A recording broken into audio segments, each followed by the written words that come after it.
thing with the kids?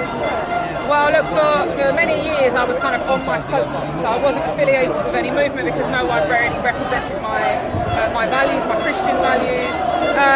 But then I found Britain First, and we are an honest movement, we are a Christian movement, we are not racist in the slightest, we just care about our people. I realised that Islam was a problem many years ago, and then events that followed 7/7, Lee Rigby, really inspired me to take to the streets and let people know what's happening. Okay. Is that your first visit in Birmingham as Britain First, and how come Birmingham has been selected as one of your destinations? We've been to Birmingham on many occasions. The last time I was in Birmingham I was actually attacked by the Muslim community, but it's the first big rally that we've held. It's gone very well, apart from the fact that the police have appeased the left and let them get close to us. We chose Birmingham because it's the epicentre of terrorism in the UK. Okay, have there been any let's say, famous extremists coming out of Birmingham community?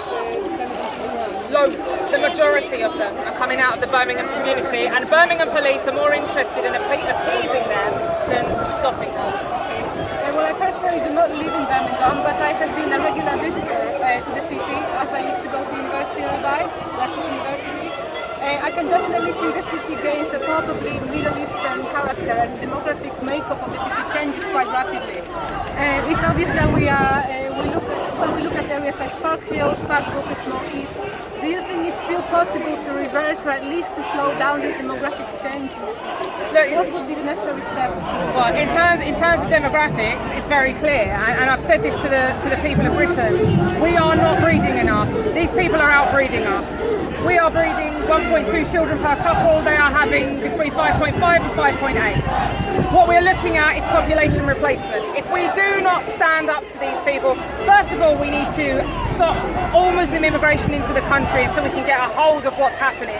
The terrorism in this country is largely, if not entirely, apportioned to that part of the community. I mean, it's plain to see. They've colonised areas and our government are allowing it, and our people have had enough. What is your opinion on the current EU immigration policy championed by Angela Merkel, and how do you envision its long-term effects if it continues? I envision civil war. I think the likes of Poland, the likes of Hungary, who have said absolutely no way are these people are coming into our country, they have the right idea. Britain, I fear, is descending into civil war. In fact, I would say that dissension has already begun. In what ways Brexit could help to halt Islamization of Britain, given that we already have a large and ever-growing Islamic community which becomes more politically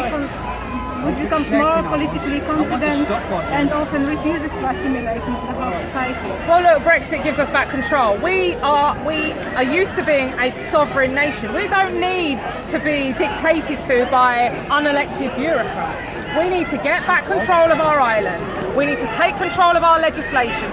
We need to dictate who comes into our country, not unelected bureaucrats. As soon as we get out of the EU, if only we had someone with the backbone, because I tell you, Theresa May hasn't got it. We often hear, especially after each terror attack, how we need to tackle radical Islam. This implies that there is some peaceful Islam on the other side. Is that really the case? There's no peaceful Islam. There's not two versions of Islam.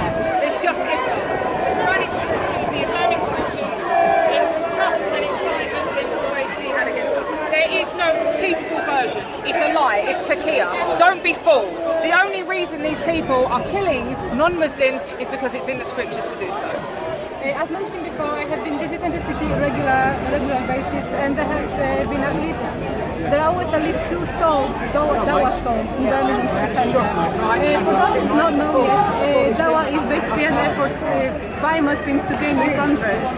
In your view, is this simply an innocent form of explaining one's religion, or is it a form of jihad? No, it's a form of jihad. It's taqiyya. They stand on the streets, they preach a distorted version. Sorry, I've got to call stop to this on security grounds. I think let's go over here. It's good to speak to you.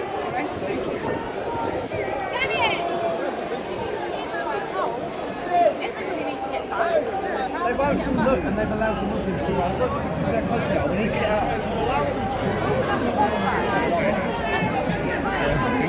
They're staying there. Okay, no worries.